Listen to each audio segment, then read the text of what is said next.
Stephanie? I guess we're ready. Good afternoon, everyone. Good to see everybody in person. Cole, welcome. Nice to see you in person. I'm calling the meeting of the St. Joseph County Public Library to order at 4:16 p.m. on March 27th. At the termination of the quorum, I will call. I think we have the quorum. Ready to call the room? We have the quorum. Yep. So we're good to go. We have the consent agenda in front of us. We have a motion to approve the consent agenda. Move to approve. Christine Second. has seconded.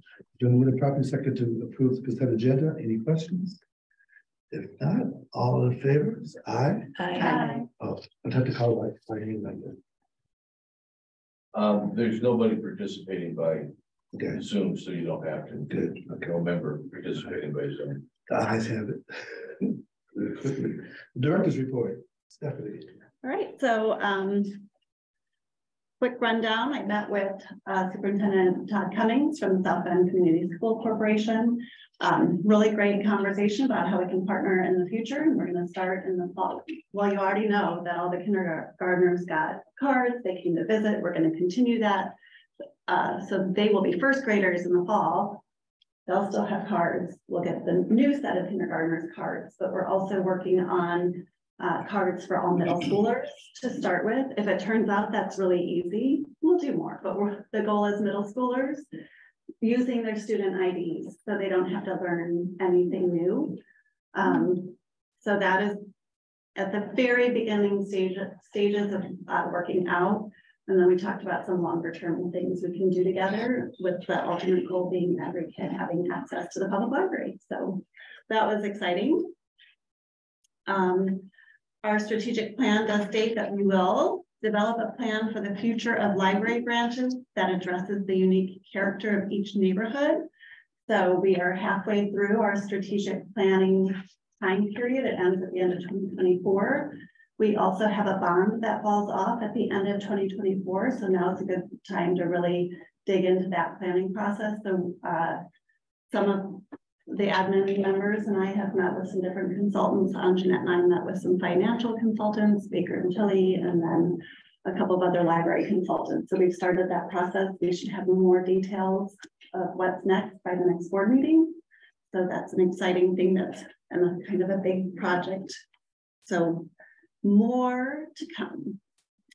I don't know if you saw any news coverage of WSBT's I Love to Read program that they do every year. Jill Williams, who's our youth services manager, helped give out those awards, and that took place in our auditorium at the main library. So lots of fun there. Navarre students were welcomed back to Western. We've done a lot of polling of what those kids want to do. So I just today got the list of some purchases of things to keep them busy.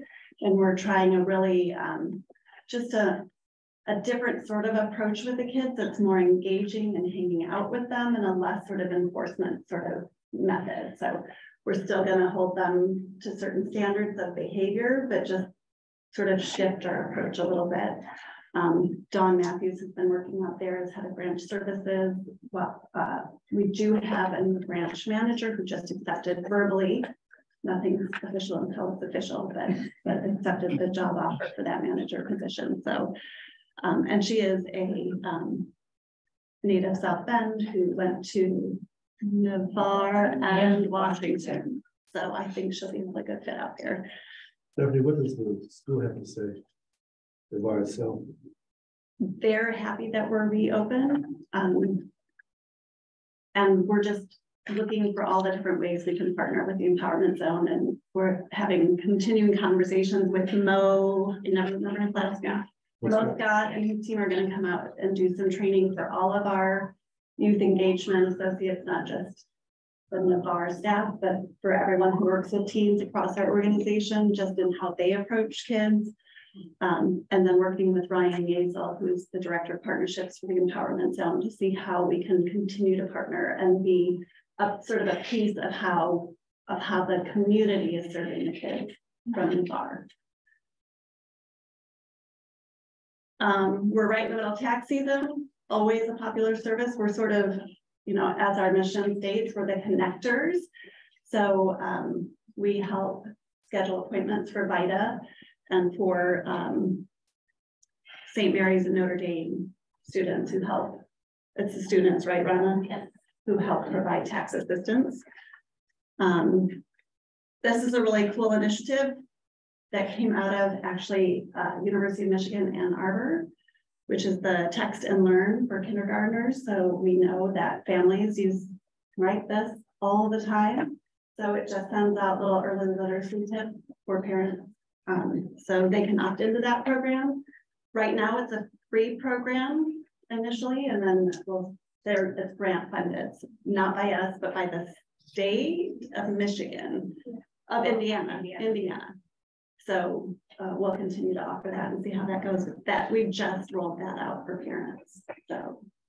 So is that program determining the text, or are we writing the text? It's a combination. So they have early literacy tips built into it, and then we can add our own to that and reminders for programming and things of that sort, of recommendations, whatever we want. Yeah. So, and they're simple and easy things. Like this is a really quick, fun thing. You can sing Twinkle Twinkle Little Star to your kid, or whatever the text might be. Really simple, easy to do in the moment, and just support those early literacy efforts. How is it being promoted? Jenny, how's it being promoted? Right now we're doing a little bit of everything everywhere. So Sounds like a movie. A little bit of everything everywhere. Yeah. So we have a early childhood email newsletter that we send out. Hi. We have an early childhood newsletter we send out to parents and then service providers. So it went out there and on social media, but also it's a lot of word of mouth. So it's at every branch, making sure that branch staff are aware of it so they can really push it with their families. And I would say the next step is going to be to talk to our organizations and other providers, you know, the networks of family and child services out there, like if you talk about WIC or at the Babe Store, things like that, all those places that they can really talk to their patrons and clients. So that would be the next phase of promotions. Thank you. Did you say childcare programs? I'm thinking all the Daycare, Head Start. Yeah, and we haven't started to do that outreach as deeply, so we've let some of our networks know, but do better about getting flyers and bookmarks after that. But we just launched it in just a couple weeks ago. Yeah, that's exciting. Yeah, it is really exciting because I think the challenge is always how do you reach people who can't come into the library, especially in those critical early years. So I'm excited about that. Yeah. Any other questions? Hearing none, do I have a motion to accept the director's report? So moved. Second. Oh, I got it. Okay. They're on top of stuff today. So, any questions? Oh, let's move to second that we accept Stephanie's report. Any questions? If not, I need to call the roll, I guess, on this. So, Christine? Aye. Nicole, I guess. Aye. And? Aye. And Bruce, got it. Got it. And Terry's not voting, so it's all right. So it's just I vote aye. The move that we accept the director's report. Thank you. Patron engagement. All right. Well, I love months like this because everything is so good. And some of this is like year-on-year trends that we see, but gate count is up 47% from last year, which is exciting. We're just edging closer and closer to those 2019 levels. And the only reason that's important is just because that really marks how things were before. And like across the board, cultural organizations are just so far from that mark that the closer we get to that is just, it's so exciting. But we also had really good increases in Wi-Fi and computer use. So digital circ, which is Hoopla and Overdrive, tends to decrease in February. I don't know, maybe people think, spring is coming and they're like, we got to get off our devices and go out in the snow some more. But what's interesting is both cupola and canopy saw increases. So we saw kind of these specific increases in a few of our platforms. And it's looking at things like that from a marketing perspective, we can understand how maybe we can attract more people to use some of our resources. The other thing I'll mention, which is very, again, exciting, is our cardholder retention, which is the number of people who continue to use their card after a year. So they're still coming to the library to check things out, or do some of the other ways that card use gets pinged in our system, is 56%. So we've been in the 50s for the last 3 months or so. So we've seen steady increases since we started using Orange Boy, which is our data platform. So being 56% is really good. And as a standard across libraries of our financial status and our population served, is we're on the high end of what one could expect for retention. Because you figure it doesn't calculate everyone that uses the library. So meeting room use, or just coming in here to read a book inside the library wouldn't necessarily ping your card. So we're not capturing everyone. Even a program, attending a program. Program attendance, exactly. These are people that are just using their card to do things like circulation. So the fact that 56% of people who got their card are still doing that a year later is pretty significant. So, but we're not satisfied with 56%. We're just going to keep on doing that. Any questions, Virginia? When you say you'll keep growing that, do you have specific things that you do to try to increase that? Or? Yeah, so we, and it's part of our marketing strategy, but we do a lot of effort for new card holders in particular. So we have a series of emails that go out, and this is just emails. There are other ways that we've built in, but that go out in a frequent but not too frequent basis. So, 3 months after you get a card, you get something that says, like, did you know that family history, or you have access to Ancestry, or, you can use Hoopla to get that email 6 months out, so that we're just building in these reminders for people using their card. And I think also in person, again, it's just finding ways that we can tie card use back in to how people are already here. So with the coffee shop, if we can do a coupon that when you sign up your library card, you get a coupon for a cafe, that's just something to keep people coming back in, and trying to be creative about that. Well, those reminders are nice for those of us who've had library cards for decades. I mean, because we don't necessarily know that Hoopla might be replaced by another. Yeah, and then new things that come up. Yeah. Jenny, on your page 3 of your report, total circulation and total visits and all that. Let's see, NLB is that North Liberty. North Liberty and LK Lakeville. Yeah. Is there a reason why those numbers are so? Those are the 2 branches that are the tiny branches that are in the southern part of it. Okay. So you have to almost look at them as in relative to their own statistics, not even to each other, I would say, because their populations are smaller. So the amount of use that they get is smaller. But you can see even with those branches, when you look at this year compared to past years, we see an increase in things like, and Lakeville especially, I think, has seen some more significant increases in things like circulation and computer use this year. And it is, I know you have like Maine Library and Francis, and that's why one of the reports does show branch only charts, because Maine can kind of blow out some of the branches that just have, by nature of being in a smaller community, they're going to have smaller numbers. So where's the Lakeview branch? It's in the town of Lakeville, which is south of here about. It's on Old 31, just a mile south of 4. Do you know where 4 is? No, but that's all right. Okay. And then North Liberty is down by Potato Creek. This is okay. So. Then you want to add, is that? No, that's you. You heard the report from Jenny on future engagement. You have a motion to accept the report. Christine, And by Nicole, at my first meeting, they told me to start seconding things. So. Oh, she did that to me last.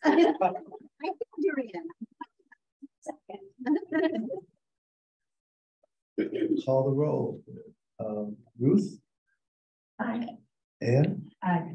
Nicole, Aye. Christine, Aye. and I vote aye, so accepted, thank you. Financial report. Money woman.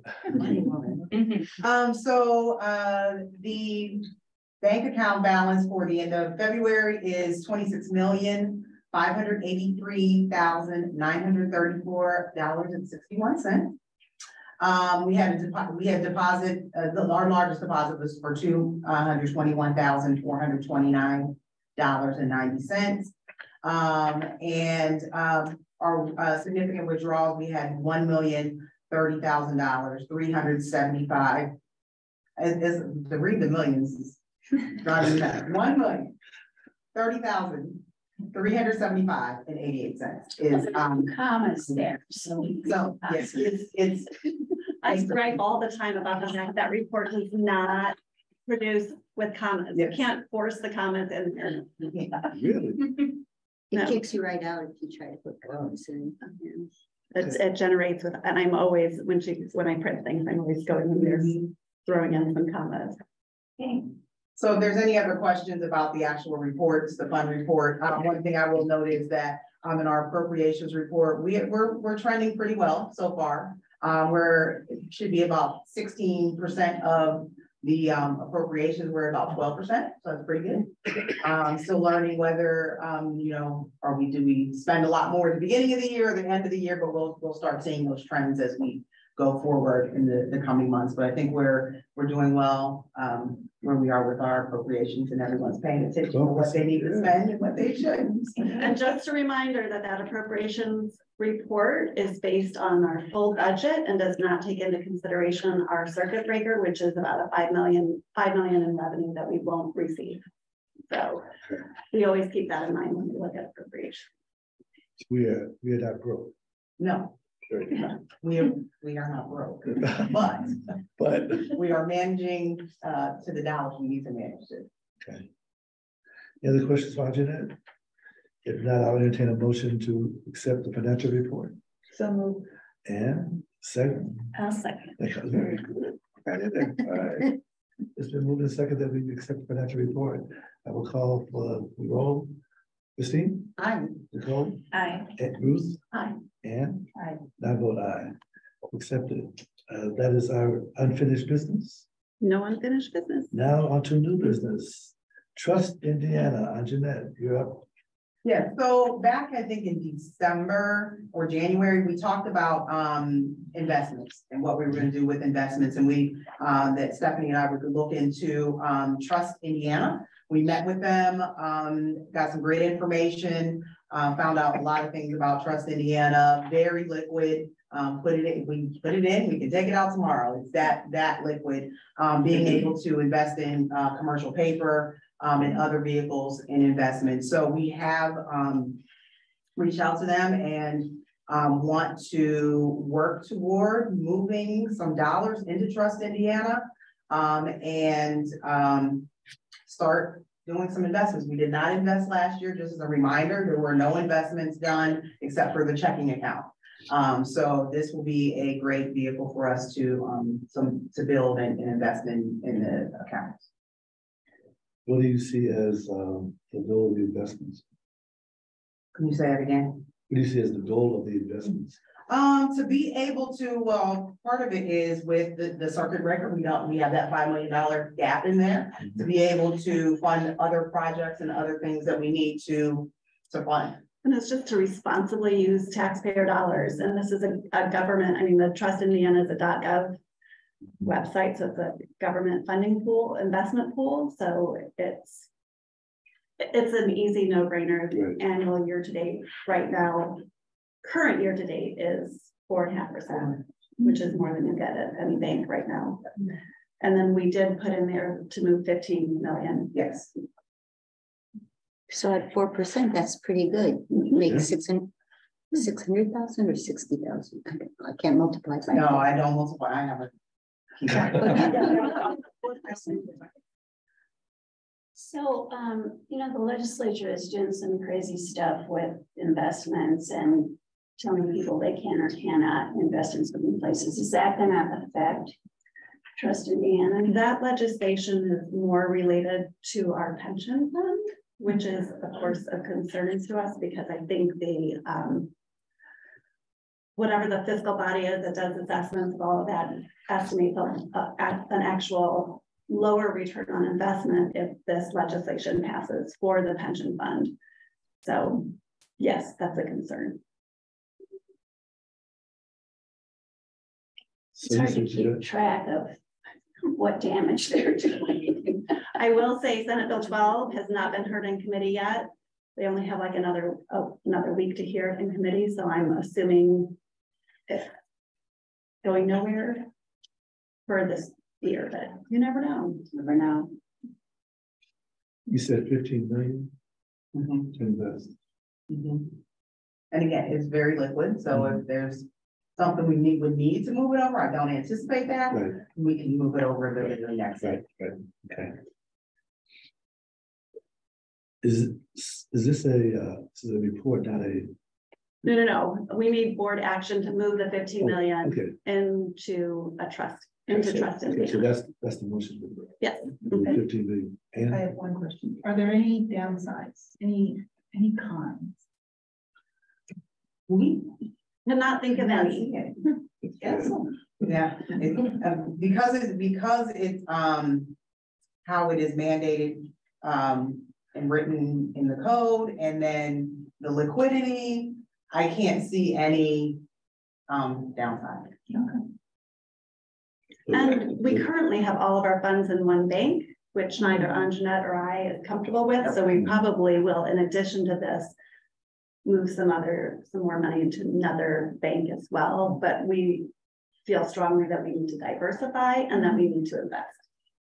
It's amazing. I don't know if public entities are like individuals, but it'd be pretty hard to divide only 500,000 per bank. I mean, there's not enough banks to go around to make sure that our income or our accounts are insured for. Right, I know, but just spreading that out makes you feel a little better. And this is really secure in this Trust Indiana. Yeah.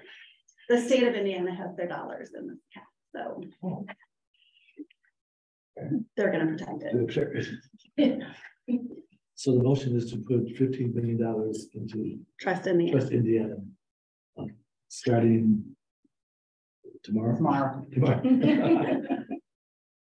We have an account, we haven't moved anything, we've done pieces of it, we just haven't. Okay, go ahead. I motion to transfer funds to Trust Indiana. Is there a second? Nicole, second. The motion is to move $15 million tomorrow to Trust Indiana. I will call for the vote. I'll start with Ann. Aye. Ruth. Aye. Nicole. Aye. Christine. Aye. And I vote aye. So motion passes. Have some fun at the bank tomorrow. Write me the check. $75,000 Annually at 40. See, that'll help with that. Yeah, I think it's 600,000. Yeah, absolutely. Okay, surplus property donation to friends. Karen? That's actually It's still me. Was that still you? I'm scared you're wrong. Okay. I'm bouncing up these rules here. So we have, make sure. Yes, Yes. so we have some materials that came from the former Avon Theater. That I believe some of the tile previously, but it And is Rachel's now, putting a picture of it up.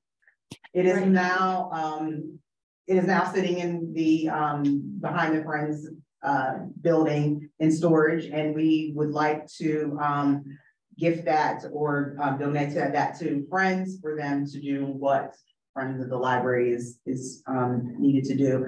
We do have an Indiana code that ties to that we are able to transfer property that for us, there is no need for it. Have the Friends thought about what they're going to do? Are they going to sell, auction? They will sell it for a nominal fee to South Bend Trade Works, which is a nonprofit that does historic reclamation, salvage stuff, to repurpose historic architectural materials. They work with Indiana landmarks. They try to help neighborhoods maintain their historic feel. So right now, this does us no good at all. It's been there for 10 years. And so by transferring it to the Friends, they can sell to this other nonprofit that will then reuse it. I do remember when Don went up with his hammer to, anyway, it was a promise that we made to the community that we wouldn't destroy. And there are a couple pieces. It's in the basement of the Friends.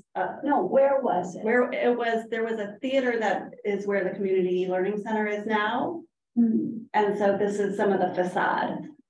And there are some pieces of it. If you look at the community learning center, there's a couple of pieces on the exterior where there's lattice work and some historical detail. So we did use some of these pieces in our building project, but it's really just been sitting here for 10 years. And That was so we the think story. it I'm sorry, I didn't mean to interrupt. It's hard on the video. That was kind of a peace offering to the Historical Preservation Society at the time. Don kind of negotiated and worked out pretty well. They weren't happy about losing the building, but by the way, this picture looks exactly like the storehouses at Pompeii, if you ever get there. I would love to see it being used in the community to create beautiful buildings again, because I mean, a lot of it is plain, but some of it is this decorative pieces. And this is the right, South Bend Trade Works is the right nonprofit for it to end up with. We just can't donate to Trade Works. We can donate to the Friends of the Library. We can sell. This requires us to approve this? Okay, so you've heard the donation of surplus property to the Friends of the Library. Do I have a motion to approve? So I have a second. Oh, I gotta move, send second. I will call the roll. Christine? Aye. Nicole? Aye. Ruth? Aye. Ann? Aye. And I vote aye. Okay, I have self-assurance fund. I'll do that. I'll do that, sure. Say, put you all together on that. So this is a resolution to move some funds that we already paid for in self-insurance, but to put that in a reserve fund separate from our operating fund, so that we know that's separate funding for us. So this is the resolution for that, to be able to create that fund on our books. I do have a question. Yes, I do. It's $1 million. Okay, so is that an emergency fund? If we had an emergency, what would that get us through? No, it is. Currently, we in our operating budget, we budget annually $1.5 million for premiums and then claims, because we pay the claims ourselves. Okay. So this is moving 2/3 of that into this fund. So then premiums and claims will be paid out of this fund instead of out of operating fund. And the goal long-term is to not have to budget the full amount of the self-insurance every year, because say we only spend 500,000, the next year we still have to budget $1.5 million. Whereas if we only spent 500,000 that year, maybe we budget only 500,000 for insurance. So it's just a way of saying this is money that is set aside for this purpose and helps us budget a little more accurately in operating going forward. And this is just a comment. It's not even a question. I know this is just a form, but it's interesting that the nays are on the left and the A's are on the right, because usually when you like something, it's first. But so if we have to sign it, we want to make sure we sign on the right side. We pull resolutions pretty regularly from the state library website, and those forms, sometimes they are on the left, A's on the left and nays on the right, and sometimes the other way around, and you do have to kind of keep an eye on. We take as accidentally. Yes, make sure you don't sign on the wrong line here. So where does? So if you look at the fund report, Right. This is an actual movement of money from the operating fund into the newly established self-insurance fund. So sort of like rainy day fund Right. and library improvement reserve fund. The question, I guess that answers part of my question. The other question was where's the fund? Is it with us or is it a bank? Yes, it's simply It's accounting. It's counting, okay. So next month, when you see the report, you'll see a line 700 and there'll be $1 million in it. So it's just an accounting. And then that is where we will start paying those premiums and claims out of. Is this something we have to sign in person like tonight? Or I'm going to ask Rachel this question, or will it be just in DocuSigns? It'll be a DocuSign. Okay. So let me ask, my mind is on something, I guess this doesn't get invested in any place. So it's just like a county thing. And could it be invested so that we get interest or not? Well, Can we do it? Accounting is kind of weird. So we have all of these different funds, but right now all of the money is in the same account. Oh, yeah, okay. So where the money is housed, it does not necessarily correlate to the funds. Right, okay. It's kind of surprising the law doesn't require that funding to be held separately. I would have almost expected that, for them to be It's mixed. kind of interesting.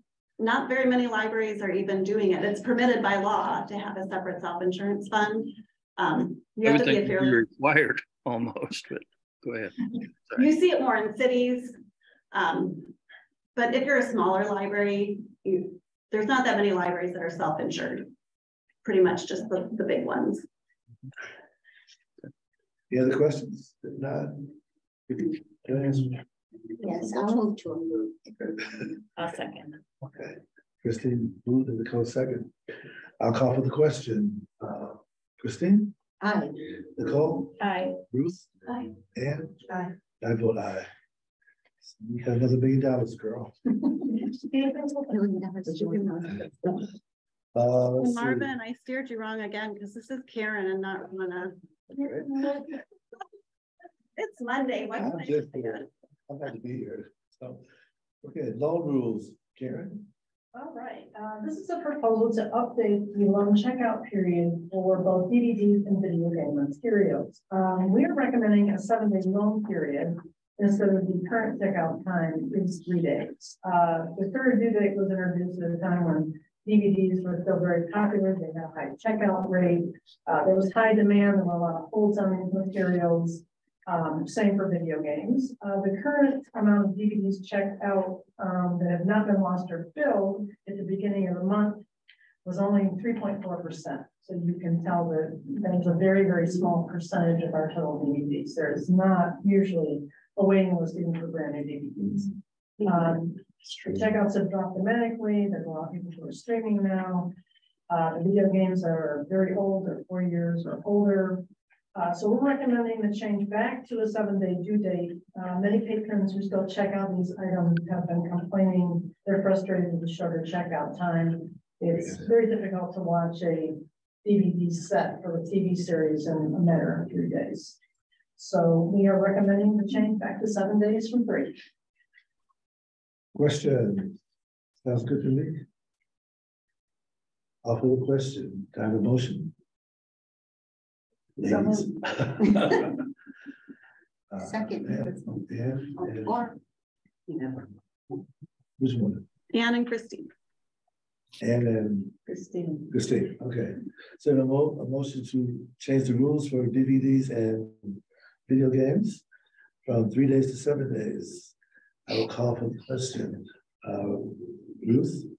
Enthusiastically, yes. Ann? Yes. Nicole? Yeah. Christine? Aye. And I vote aye, since I do a lot of streaking myself. Okay. Have I got this? Yes. Okay, Lisa, on the flashback book fair fundraiser. For the development department, in partnership with a friend, is planning a fundraiser called Flashback Book Fair. It's scheduled for Friday, May 12th from 5:30 to 8:30. It'll be held in the Richard File Family's Courtyard of the library. It will raise funds for the summer reading club, and we'll also do book donations there. Scholastic will be on site, and so books purchased will be donated to the summer reading club as giveaways. Admission will be $5. There'll be personal and pizzas to be sold, and alcoholic beverages will be available for purchase at the Sugar Cafe. And there'll also be some music and activities. So we're requesting approval to host the fundraiser. I like personal pan pizza.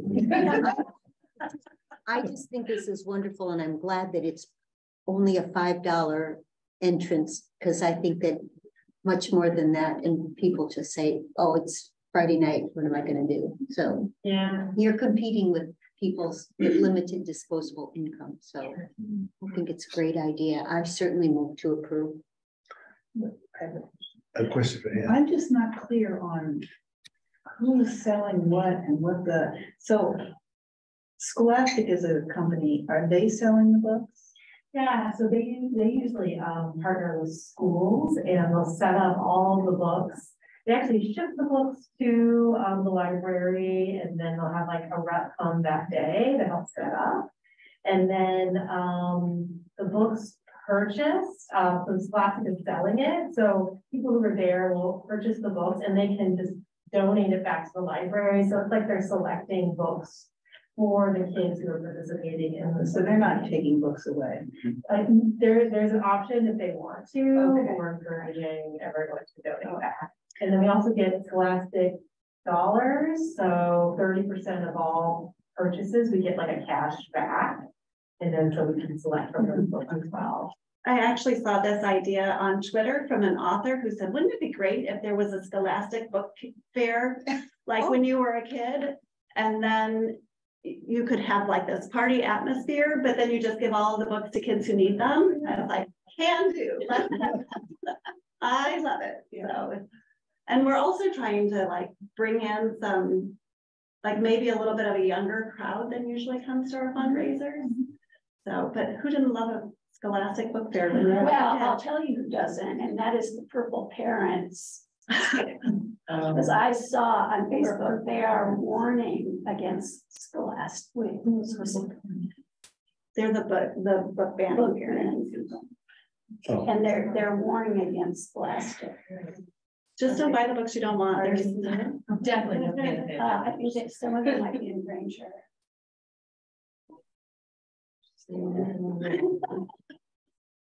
Oh, well.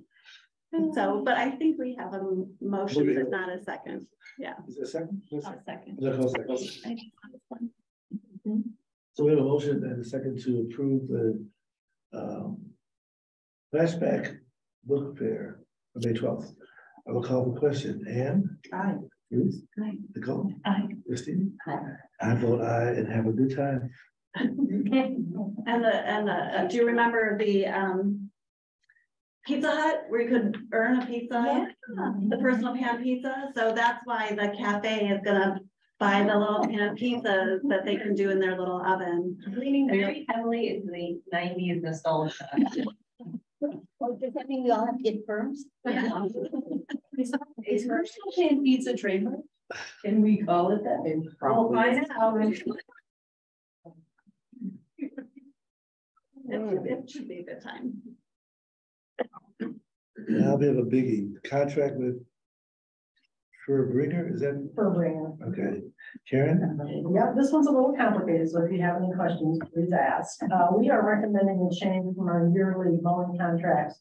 We currently have 3 companies that accomplish different tasks. Oakley, Landmark, and Green Kings, to just one contract with Bringer. The current contract is lawn mowing, edging, and fertilizer application in spring and summer. This does not include the main library. It also includes fall and spring cleanup and mulch replacement at some locations, but not all. The total for last year's landscaping service from the 3 companies totaled $78,112.65. These contracts do not include the maintenance of shrubs, flower beds, weeding, and tree trimming. Traditionally, these tasks are the responsibility of the SJCDL groundskeeper and the groundskeeping assistant. If this goes through, this would eliminate the groundskeeping assistant position, which is currently open. This is a position that's difficult to fill, often leaving shrubs and flower beds unattended. This will free up the groundskeeper to assist with custodial duties in the CLC building and maintenance of outdoor projects, but the power washing and gutters, pond maintenance, and our landscaping duties. We received 2 landscaping proposals from Bailey, Landmark, and Berlinger. These proposals include all 10 properties, including the main library.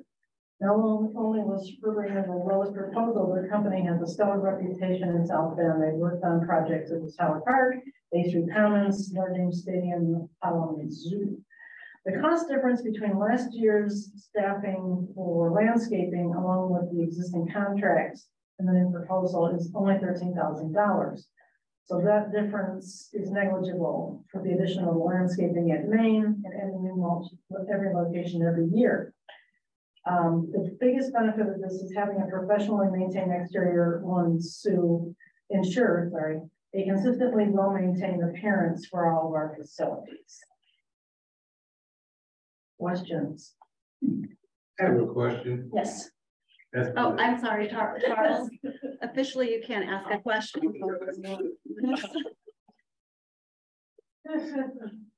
Sorry. You can ask your question during the public comment period. Okay. Just as a point of order. Okay. You can ask a question, but we can't answer them. Yeah. Okay, the question is, that I have is, this sounds good to me.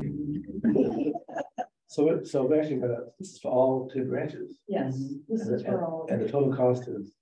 It's 132,000.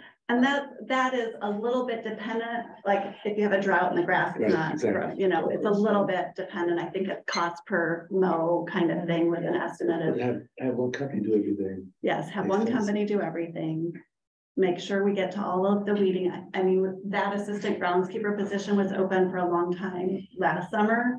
And it is, when I did my first listening tour, it's something I heard, particularly like Center has a lot of landscaping.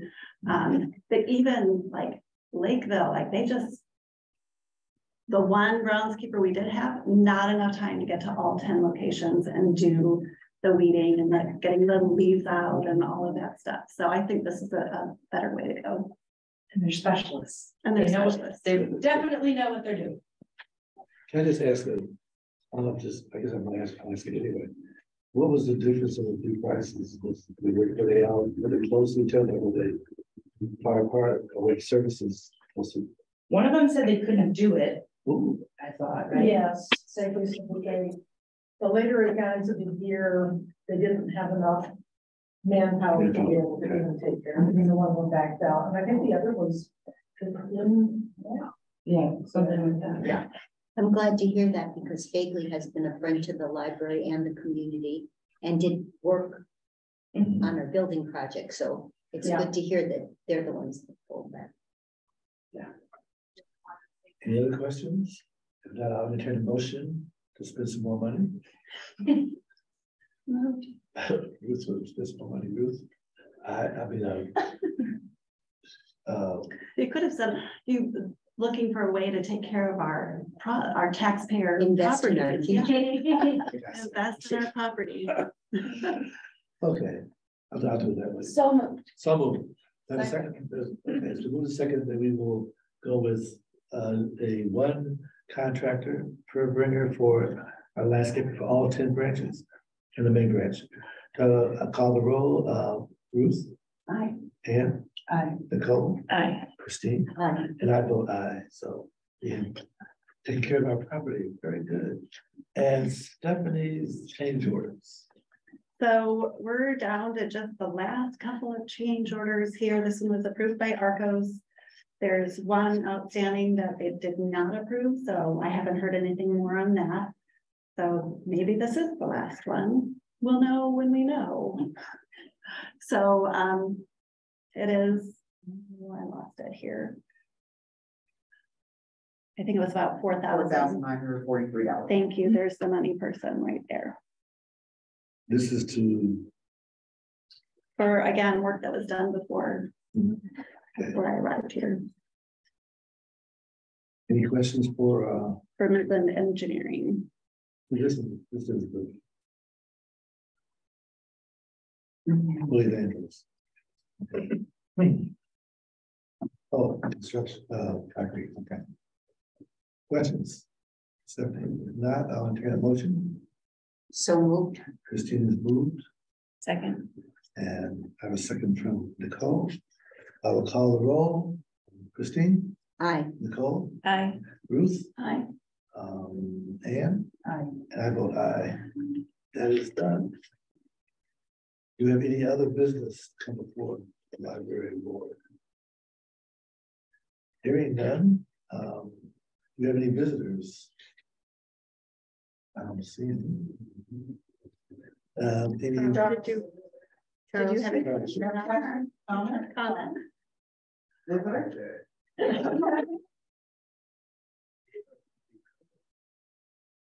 That was a question in the past, having 3 contractors. Yeah. Having people out there trying to maintain all the properties. And it's a big deal to make sure that the properties are good. I always talk about the fact that it starts with the curb and work its way inside. Yeah. And I think this is great. Yeah. Good investment. Thank you, sir. Oh, good. I thought you were reading against it. I've already voted. At the main library, it'd be nice to even consider the landscape there, especially when you first drive in. Yeah. Have that beautiful building, and then it's like, Don't you worry, Charles, it's on my mind. okay. Do we have any news and education item? We don't this month. Oh, okay. Then, our next board meeting will be April 24th at the LaSalle branch at 4:15 p.m. Hopefully I'll be walking in all this stuff. Any other business? If not, I have a motion to adjourn. Second. Oh, got in there. The move and second to be adjourned this meeting. And Christine the second, I call the roll. Ann? Aye. Ruth? Aye. Nicole? Aye. Christine? Right. And I vote aye. Thank you, folks. Thank you. It's good to see everybody and hope it will work. Just see what it's about.